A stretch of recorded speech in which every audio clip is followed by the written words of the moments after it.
Sport has the power to build strength and confidence, heal, inspire, and bring communities together. This is Level Playing Field. Hello and welcome to Level Playing Field. I'm your host, Greg Westlake. Today, we learn how the Canadian Paralympic Committee is working to develop athletes from the playground to the podium. But first, we meet one of the nation's most decorated Paralympians. Now retired from competitive swimming for over a decade, Stephanie Dixon has carved out her own piece of paradise in Canada's true north. Join us as we head to Whitehorse, Yukon to learn about her journey from athlete to advocate.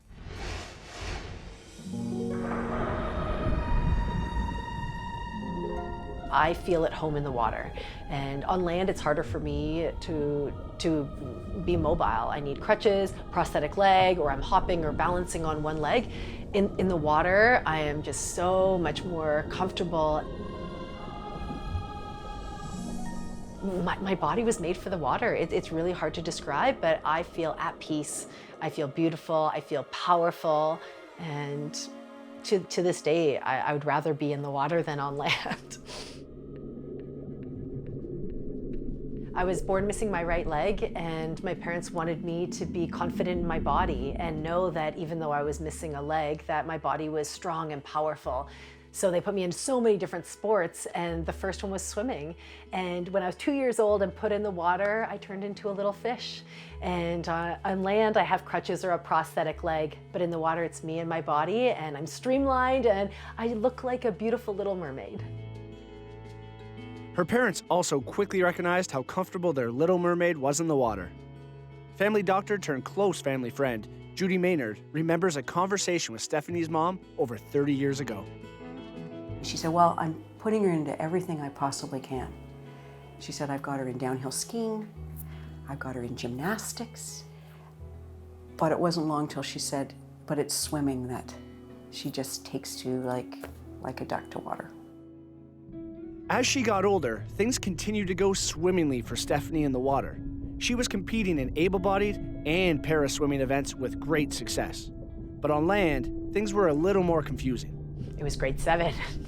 Grade 7, grade 8, it's such a hard time for all kids. It's really hard. You start to become self-conscious about yourself, and we all have insecurities. And it was when I started to hear and notice comments either about me or other people with disability, and they were always less capable, less strong, feelings of pity or sympathy, and it started to really stick with me, and I became very self-conscious, and I wouldn't leave the house without my prosthetic leg. I didn't want people to feel sorry for me. Thank goodness I had the pool. I had already become comfortable in the pool, knew it was a place where I felt empowered. So the pool was my safe space to explore myself and my body and my limitations and push past my limitations. But in the rest of the world, I wore a prosthetic leg and tried to hide who I was and what I looked like because I didn't want to be labeled as a disabled person or someone who was less capable. Despite the inner turmoil, Stephanie continued to develop in the pool and eventually decided to focus on para-swimming, landing on Team Canada at 14 and attended her first Paralympics in Sydney at 16. In the beginning, it was overwhelming. My first race was pretty disappointing. I was too caught up in the hype and how big it was, and it was very intimidating for me. But after I wrapped my head around it and changed my perspective from what if all these people watch me fail to I get to show all these people what I can do. Here comes Stephanie Dixon on this side with the shaved head. She's applying the pressure. Gee, she's having a brilliant meet. Another world record. And remembered why I swim to begin with. I ended up coming home from Sydney with 5 gold medals and 5 world records and feeling like I did show the world what I could do. And what she could do is shine on the world stage. And it goes to Canada. She is pumped. So she should be. Great performance. On top of 5 gold medals, Stephanie won 2 silvers in 2000. She followed that up with 8 medals in Athens in 2004 and 4 more at her last games in 2008 in Beijing. But along with the glory came the expectations. High performance athletes are so good at what they do because it's never enough. And so if you're successful as a high performance athlete, then it's very easy for your worth to be attached to your performances and your performances to never feel like it's enough. That unrelenting strain eventually got to her. There was a period at the end of my swimming career where swimming became way too much about the pressure and the expectation and performance that I actually lost the love of swimming. That was really hard for me. It had always been my safe space, the place that I could go where I wouldn't be judged. It's quiet under the water. The water has the same resistance for me that it has for everybody else. I'm not judged, I'm not felt sorry for. It was a place that I could just be me. And so when I lost my love of the sport at the end of my swimming career, it was really devastating.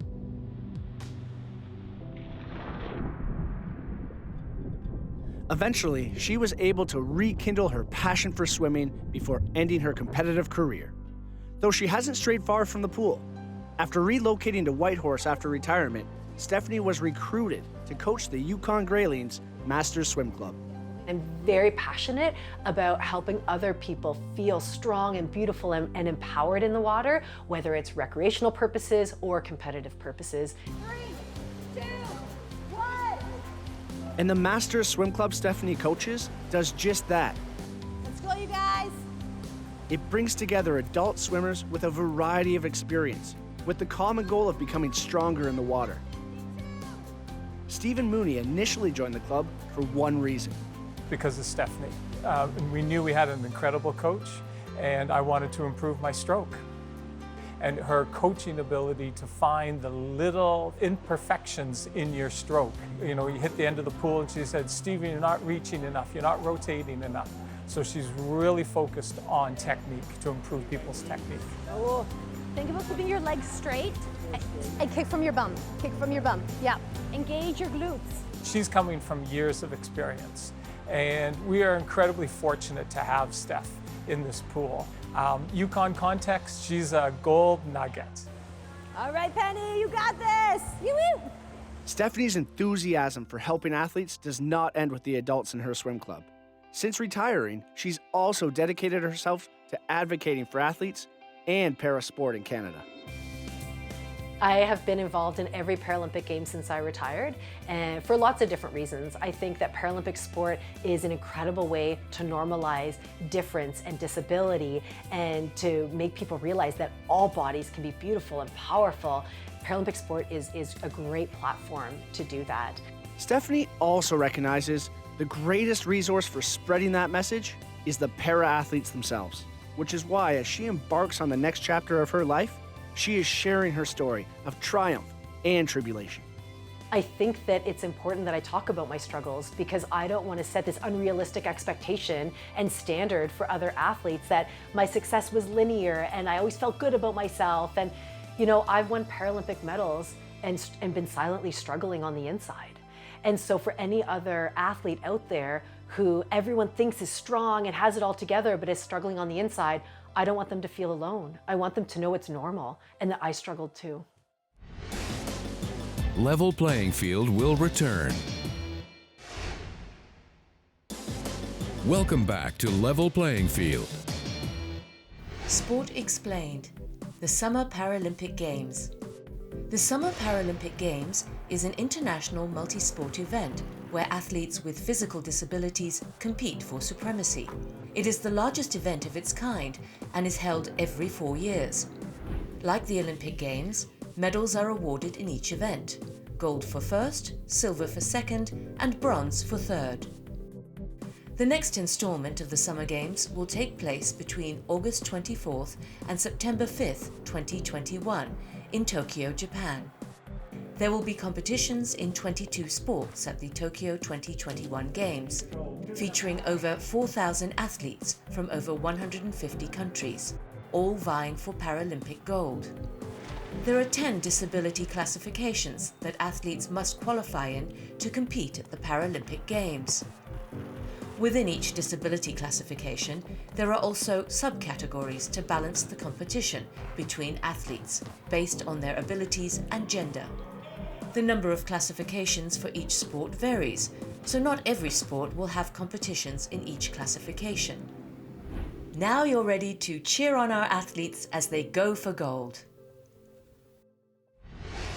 Welcome back. I'm Greg Westlake. After retiring from swimming, Stephanie Dixon morphed from high-performance athlete to mentor and advocate. She also made one other major change. She moved to Whitehorse.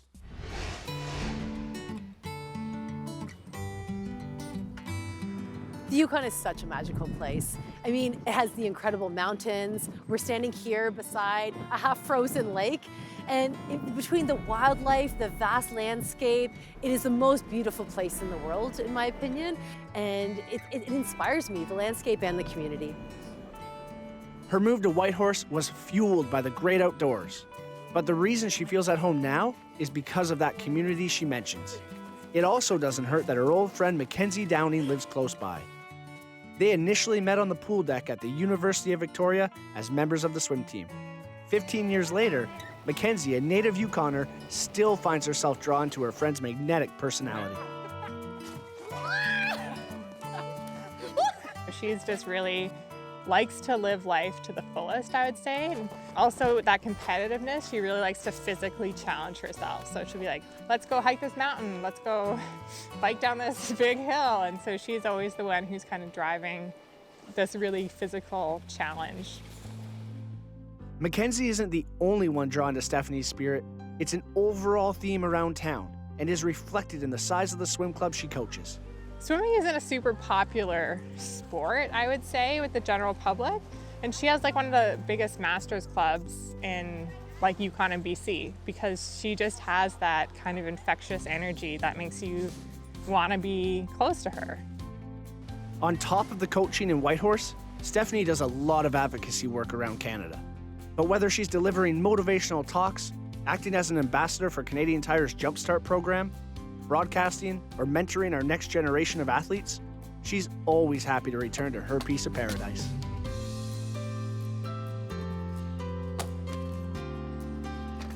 Coming back to the Yukon, I can recharge and really just replenish. And it's my place that I come to restore myself. I live in, a beautiful cabin in the woods, and it's a safe haven. So it's from the Yukon that Stephanie fights for the change she sees necessary in the sporting world. We have to remember that sport is about human and social development because it is the tools and the characteristics that we build in sport that we can take to the rest of our life. That's why we're doing this, to make healthy, happy communities, to build future leaders. And we lose sight of that, and we start to put way too much focus and money and energy into medals and performances, but at what cost? Sometimes maybe not getting the performance that is desired is going to be the healthiest thing that we can do for an athlete. Are people willing to make that decision, to put the well-being of an athlete ahead of performance? And we have to have a safe space for it to be okay, to not be okay sometimes.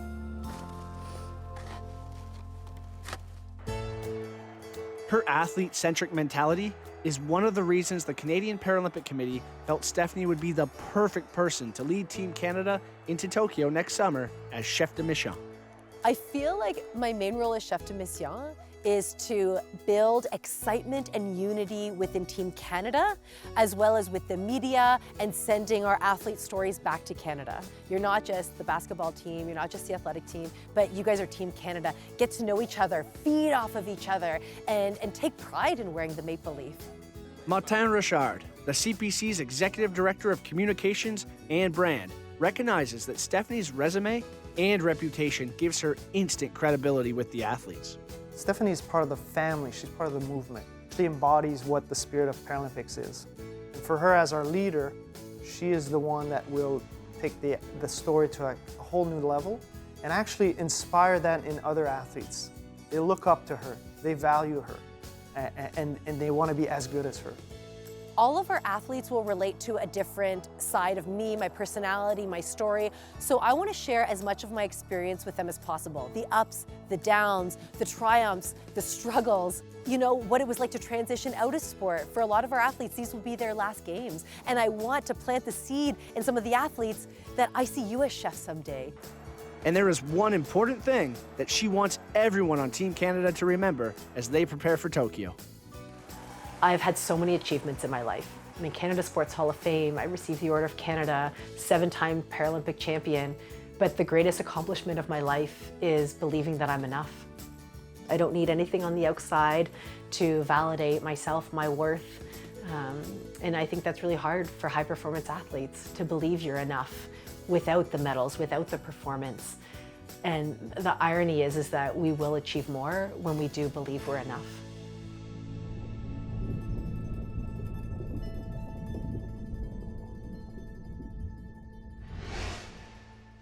No one knows what the Tokyo Games will look like, but one thing is for certain.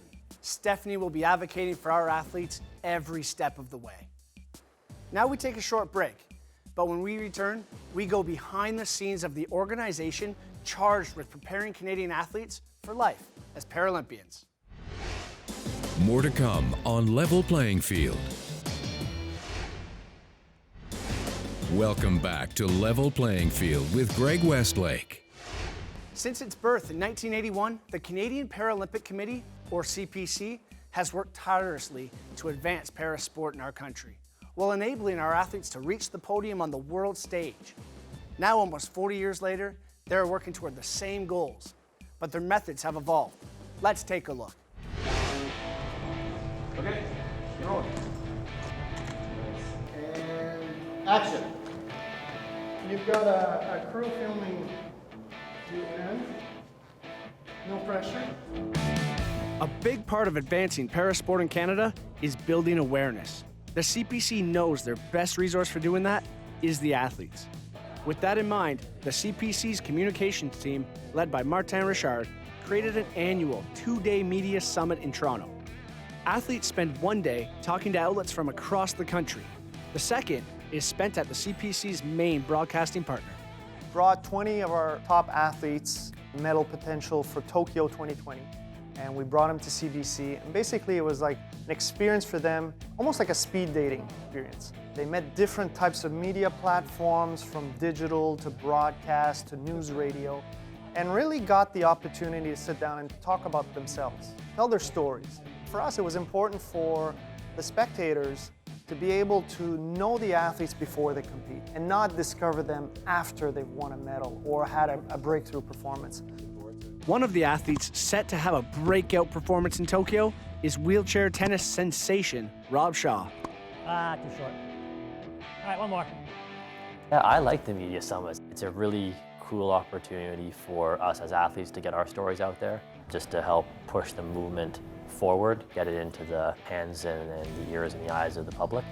Yeah, it takes 2 or 3 days out of your life, but you're accomplishing, almost a year's worth of interviews in 2 days. Right? So some people may be intimidated by that, but if there was 2 more days, I'd be happy to sign off for those as well. So.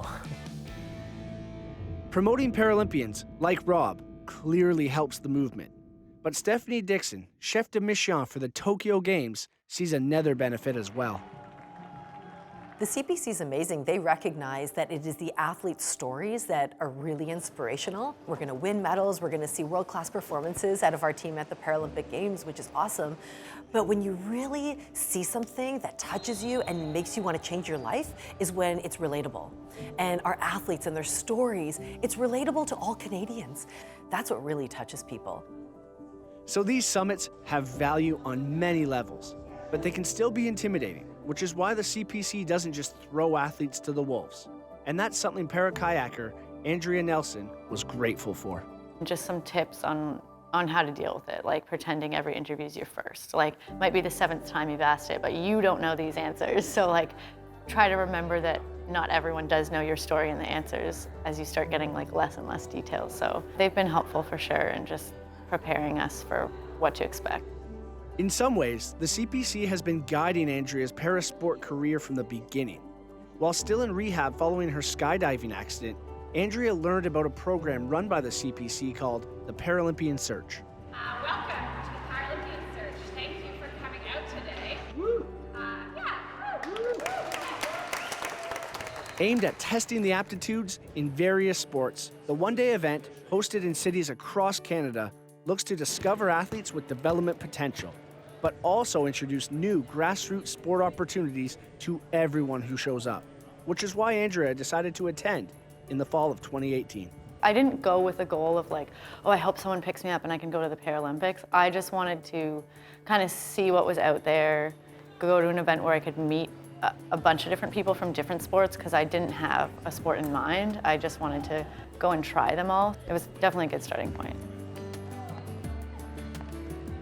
So I was definitely nervous at first because it was like a new world for me. I feel like most people there are like zipping around. I still didn't have my own wheelchair. Like I was in one from rehab that kind of fit awkward and still was new to using a wheelchair. So it was a really good experience. And that's how I met my coach and got into kayaking. So I'm glad I went. Since that meeting, Andrea has emerged as a rising star in her sport, a 200-meter sprint in a kayak. She made the national team in June 2019. Then in August, she placed 5th at the World Championship, earning a spot at the Paralympic Games. It's happened fast.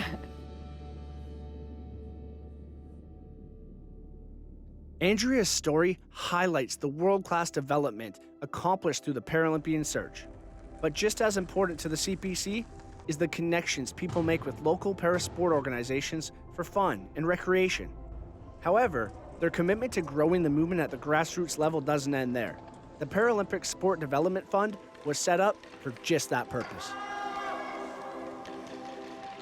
Through grants, the fund supports programming like the Frostbites Para Ice Hockey Club, run by Northern Adapted Sports Association in Prince George, British Columbia. So we're going to have everyone on the boards over here. It's going to be between the 2 red lines. As program coordinator for the organization, Rob Stiles has witnessed the impact firsthand. When it comes to adapted sports, when it comes to disabilities in general, the equipment is expensive. It's hard to get hold of. Often it has to come from a very long way away. It's hard to build that in inventory and to have that there. I mean, this money was effectively bought us, all of our sleds. That's huge and that's awesome.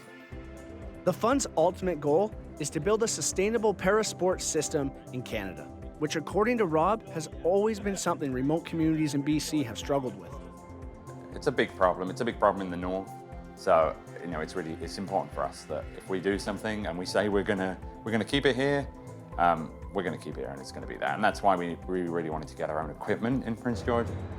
It stays here and it's used by this community. Community members like Jess Clark. From being in the stands, watching my family play, to actually being on the ice, it's really a whole new world. I love it. Yeah, because I've never really been a part of a team before. It's nice. And the only way that these things happen is if there's people out there that are willing to help. Because it's small numbers, we're not many people, it's a lot of work, it's a lot of money, unfortunately. We live in a world dominated by money. The only way it happens is if there's people like the CPC out there to help it start. For their part, the CPC is grateful to have partners like Rob and his organization. After all, they have some lofty goals, but I wouldn't count them out. As Martin reminds us, they've already accomplished so much. Yeah, 15 years ago, they are individuals with disabilities that participate in sport. That wasn't true. We switched the narrative around. Now, we're in a different phase. Yes, we'll grow the awareness. Yes, we'll grow, hopefully, the athlete base so that we become more competitive and we have a greater depth of field and things like that. But ultimately, I think a longer-term objective for the movement is to make an inclusive society, because diversity is there. Inclusivity is a choice. And I think Canadians and people around the world should make a choice to say no more barriers. The CPC truly does it all. If you want to learn more about everything they do, or even make a donation, visit paralympic.ca. It is a great organization, and as a Canadian Paralympian, I feel lucky that they have my back. If you want to catch up on other episodes of Level Playing Field, you can find them on the AMI TV app, which you can download free in the App Store for iOS. I'm Greg Westlake. Thanks for joining us on Level Playing Field. Host Greg Westlake. Producer Ted Cooper. Videographers Matthew McGurk, Sergio Vera Barahona. Senior Editor Matthew McGurk. Editor Manuel Grados Andrade. Integrated Described Video Specialist Simone Cupid. Audio Producer, Composer, and Engineer Mike Monson. Graphics Andrew Antonello, Mike Smith. Senior Producer Michelle Dudas. President and CEO David Arrington. Copyright 2020, Accessible Media Inc.